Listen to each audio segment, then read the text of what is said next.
Yeah, how many, was it really tough sometimes to do your recording for Panty and Stocking because of the laugh factor on it? Because some of those lines are phenomenal.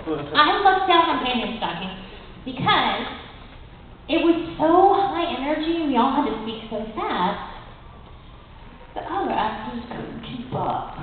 They could only record 3 or 4 hours at a time, so like, because it was draining, but I play all of these characters that are like, blah, blah, blah, blah, blah. I play all the Genki characters, so to me it was like, oh, she's just another Genki character, whatever, it's cool.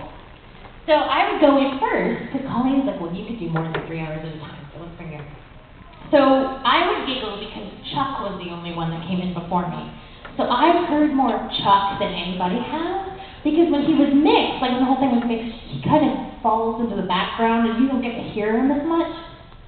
Ian Sinclair did some hilarious things with Chuck that I'm afraid are just kind of lost. Excuse me, that was some promenade. But yeah, so he was in it, so it would make me giggle every once in a while. But the other guys got it worse, because I would come in and record my stuff, and then they'd come in after me, and they're like, oh my god, Monica said that? Oh my god. I think Joel's was the most funny, because he came up to me just totally white in the face, with his eyes all big. I was like, what's the matter? I couldn't even say my line. I was like, why? And I was like, because a suit, and I'm not going to say the word, because it's really bad word, starts with the C. But he's like, before I said my line, he kept going, why are my weapons being such effing thieves? And he's like, I just couldn't stop laughing. I was like, sorry. So yeah, it was fun, but I had a lot of people coming up to me going, are you okay with that? I mean, are you sure you are, or do we need to step in? I'm like, you guys like curse too, okay.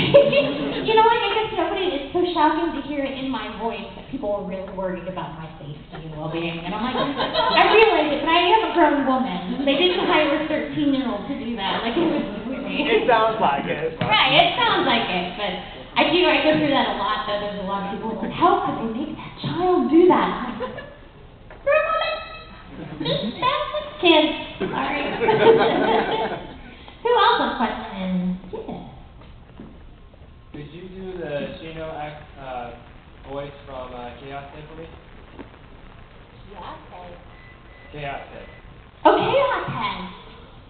How do you remember Shino?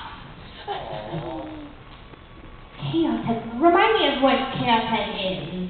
It's, I have vague memories. Caitlin directed it. Oh, she did? I did not know. I remember that, and I vaguely remember my character. That might be the only one that I don't recall off the top of my head. Do you have any other characters that I've done? Because I probably know that one better. I know I was in it, but I just can't remember. Can't see her. That's only the one I think of right now. I just can't think of her name. Because you did AKB 0048. Yuga. Yes. She kind of sounds like this. No, she's a little more spunky and, what was that? They're called, Orine! Hey, Orine, I'm going to be in AKB 0048! Yeah! That one was so fun. Y'all know what AKB 0048 is, right? It's this big Japanese pop group. And so when the show came, we were like, sweet, we're going to get to sing. This will be fun. And they were like, no, you don't get to sing. We're going to keep them in because we want them to go buy the AKB 0048, which is great, but it's so weird because you'll have us talking, and then all of a sudden we'll sing like a line, and then it'll go to Japanese music.